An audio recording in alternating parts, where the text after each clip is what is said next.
سنت پر عمل. تو میری ہاتھ جوڑ کے عرض ہے، رنگ برنگے کپڑے، مختلف لمبے چوڑے بال، 15-20 انگوٹھیاں کڑے، اس کو ولایت کا معیار مت سمجھیے. ولایت نبی کریم علیہ الصلوۃ والسلام کی سنت پر چلنا ہے، حضور کی اداؤں کو اختیار کرنا ہے.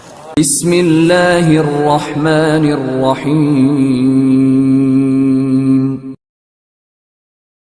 حضرت شیخ سرہند حضرت مجدد الفسانی شیخ احمد فاروقی رحمۃ اللہ علیہ فرماتے ہیں کہ میں ایک دن بیت الخلاء میں داخل ہونے لگا تو بے دھیانی میں میرا دایاں قدم اندر چلا گیا پہلے، یعنی توجہ نہ رہی. فرماتے ہیں اسی وقت اندھیرا چھا گیا،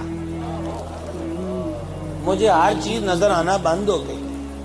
میں واش روم سے باہر نکلا، اللہ کی جناب میں عرض کیا، مالک مجھ سے کیا غلطی ہوئی ہے؟ تو مجھے پھر یہ جواب ملا کہ جب میرے حبیب کی سنت یہ ہے کہ میرا محبوب پہلے دوسرا قدم اندر رکھتا ہے، تو نے یہاں بھی سنت کے خلاف کیوں کیا؟ تو آپ فرماتے پھر میں نے اللہ کی بارگاہ میں توبہ کی، معافی مانگی، پھر ہر چیز روشن ہو گئی. ایک سنت. ہم روز کتنی سنتوں کو ترک کرتے ہیں.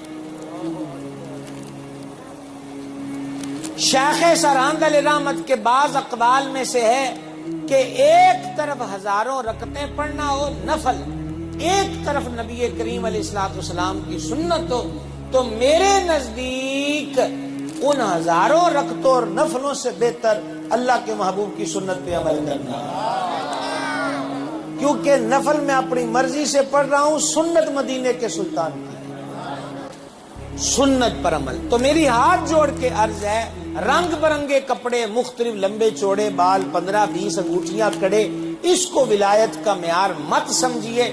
ولایت نبی کریم علیہ الصلوۃ والسلام کی سنت پر چلنا ہے، حضور کی اداؤں کو اختیار کرنا ہے. اور انعام ہے، نبی پاک علیہ الصلوۃ والسلام نے فرمایا، جس نے میری سنت سے محبت کی اس نے مجھ سے محبت کی، اور جس نے مجھ سے محبت کی وہ جنت میں میرے ساتھ ہوگا. تو بتلائیے، جسے دنیا میں حضور کی محبت نصیب ہو جائے اور آخرت میں جنت میں حضور کی سنگت نصیب ہو جائے، اسے اور کیا چاہیے؟ لیکن اس کے لیے آپ کو دمال نہیں ڈالنا پڑے گی، کوئی مخصوص حال اختیار کرنا نہیں پڑے گا. صرف یہ کرنا ہے، کھانے لگے ہیں تو دیکھیں سنت کیا ہے، پینے لگے ہیں تو دیکھیں سنت کیا ہے، چلنے لگے ہیں تو دیکھیں سنت کیا ہے. اور جن لوگوں نے پیروی کی کہاں تک کی، ایک مثال سنیں. سید السادات حضرت امام جعفر الصادق رضی اللہ تعالی عنہ غسل فرمانے کے لیے حمام میں داخل ہوئے. یہ دیکھیں نا، ہمارے ہاں جیسے یہ پاکستان میں ہم واسکٹ پہنتے ہیں، جیکٹ پہن لی، عرب والے قمیص کے اوپر سے جبہ پہنتے ہیں. تو امام کریم سیدنا امام جعفر الصادق رضی اللہ تعالیٰ عنہ نے جبہ پہنا ہوا تھا. تو جب آپ حمام کے اندر گئے اور جبہ قمیص کے اوپر سے اتارنے لگے تو دل میں خیال آیا کہ یہ جبہ کسی غریب کو دے دیں. آپ نے اسی وقت غسل خانے کا دروازہ کھولا اور اپنے غلام کو بلایا، فرمایا یہ کسی مستحق کو، کسی غریب کو دے دو.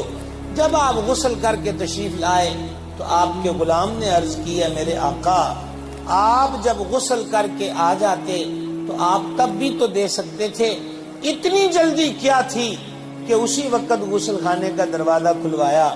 تو حضرت امام جعفر پاک نے فرمایا، میرے دل نے مجھے نیکی کا مشورہ دیا کہ اے جعفر پاک یہ جبہ صدقہ کر دے. فرمایا یہ جو دل ہے نا، اس کو عربی میں کہتے ہیں قلب، اور قلب کہتے ہیں گھومنے والی چیز کو جو ایک جگہ نہیں ٹکتی. تو کہا ابھی تو یہ کہہ رہا تھا کہ جبہ اللہ کی راہ میں دے دو، جب باہر نکلتے اس کا کیا پتہ ہے مشورہ کوئی اور دے دیتا. لہذا میں نے کیا کیا کہ ابھی دل نیکی کا مشورہ دے رہا ہے تو نیکی کو ابھی اختیار کر لیا.